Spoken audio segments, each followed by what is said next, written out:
This 10-minute, two-sided habit can completely change the way your week feels. So here's the twist. It's both a physical and mental habit that you're doing in this span of time, which is why I call it two-sided. In this video, I'll walk you through a really simple but good stuff tactical planning routine that takes you about 10 minutes and puts you back in the driver's seat. I'll get right to the point so we can get to the tactical planning, but your 10-minute planning game changer is your weekly intention setting session. This is where you spend just 10 minutes every week aligning your tasks with your top priorities.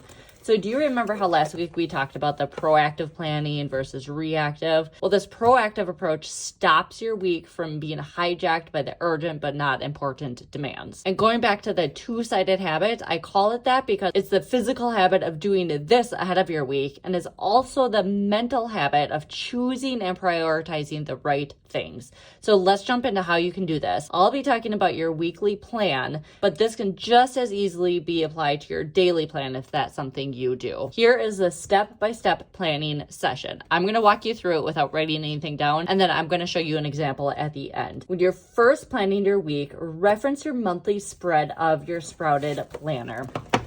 Whoops. Sorry, Planty. You can still do this if you use a different planner, but Sprouted Planner's monthly spread is designed to pull your values, your people, and a couple other high-level areas as you plan. I haven't quite finished planning September yet, so bear with me here. But when you take the time to plan and prioritize in your month, it translates into your weekly planning seamlessly. You're pulling from your monthly priorities list into your weekly intentions. When referencing your monthly spread, you are going to identify the top 2 or 3 priorities from that week. And this may be counterintuitive, but I would even say to choose one priority. That is much more manageable and it is way more motivating for your brain to have that one priority. You can always add a second priority once you check that first one off your list. You can use this space right here to write down that priority or priorities. This isn't the daily Sprouted Planner, by the way. Or you can use this space right up here to write down your priority or priorities in your weekly planner. If you are having a hard time identifying what's priority, this is the little trick. You are going to pretend that you're telling your boss this conundrum. You're going to their office and you're like, I have so much going on. I don't know what to prioritize. Or if you think of yourself like an elementary school kid and you go to your mom is going to tell you what's up. Like she knows what is priority. And same with your boss. Your boss can be there to help tell you, okay, this is what you should prioritize. My point is, I think our higher selves knows what should be priorities and we just like to complicate it. So if you put your brain on the back burner and kind of bring out your inner boss or your inner mom, I think that's really going to help identify what that priority should be. So typically these priorities are bigger in scale. So you can put a bigger scale task up here, but then on your task list, you can start to break down what steps will go into completing that higher priority task. That's the biggest step. So third, you're going to add other tasks around those priorities and not the other way around. Here's some tips for these tasks to help you kind of differentiate. After you have your priority, you list kind of the manageable steps that you are going to do to achieve that. You could then, let's say you have like 4 of these. So you can then take your little ruler, or if you want to freehand it, if you are a daredevil, and you could just draw a line here. You could use your highlighter, whatever you want to do.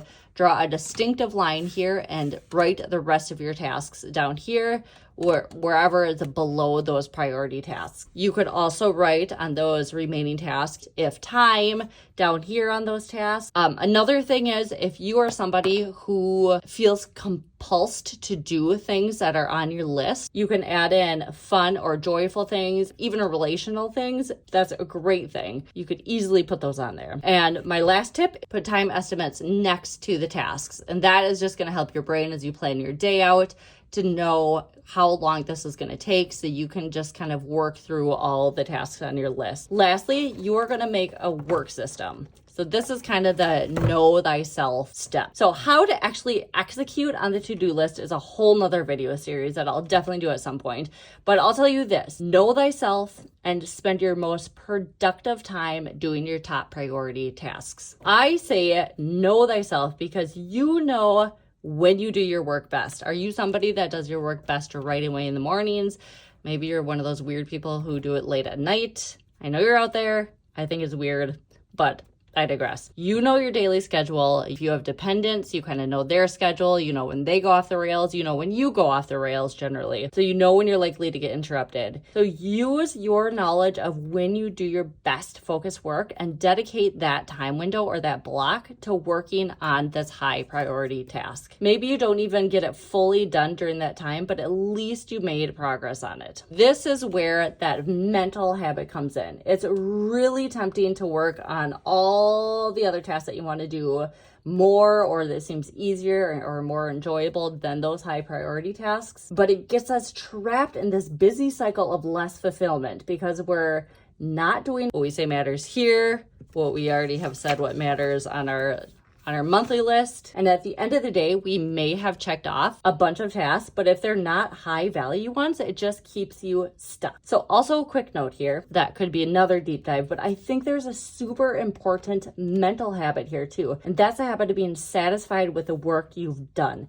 It's so easy to beat ourselves up for not getting enough done in a day or week, but if we've consistently worked on the things that matter deeply to us, we must work on the practice of going, I've done enough. So when you follow these 4 steps, this is how real results are created. When you do this process, having an intentional weekly planning session where you align your tasks with your top priorities during those key time blocks, you start seeing actual progress on the things that matter. This is when your week really reflects your values and not just your obligation.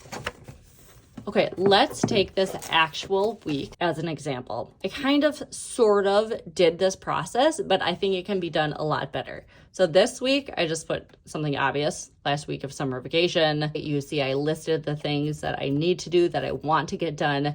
Nothing is priority. Like it may reflect what's on my August list, but I don't exactly know what that is. So let's do this differently to do it how we just talked about.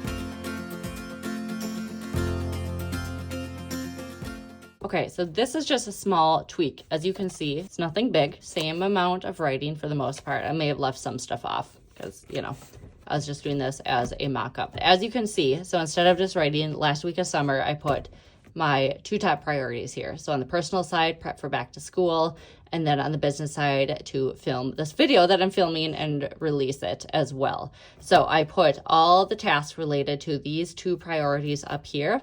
And then I did a line down here, which was not very good. It's hard to do when you're filming. And I put the rest of my tasks that I wanted to do along with some times to do it. This is going to help me when I'm actually going through and planning my day to look at this. These are going to be my first priority tasks that I am doing. Maybe each day will be one of these tasks each as my high priority daily tasks. And then I can move on to this or focus like maybe on these on the weekend.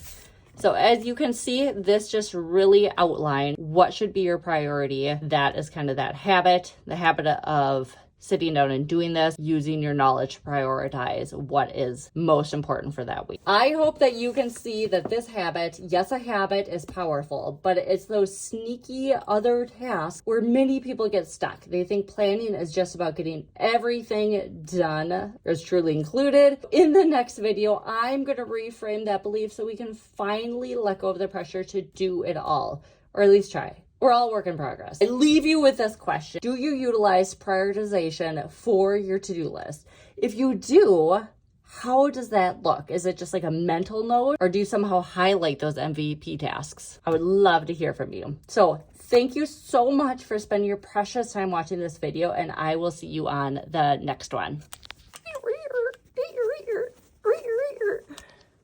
Okay, maybe that's better.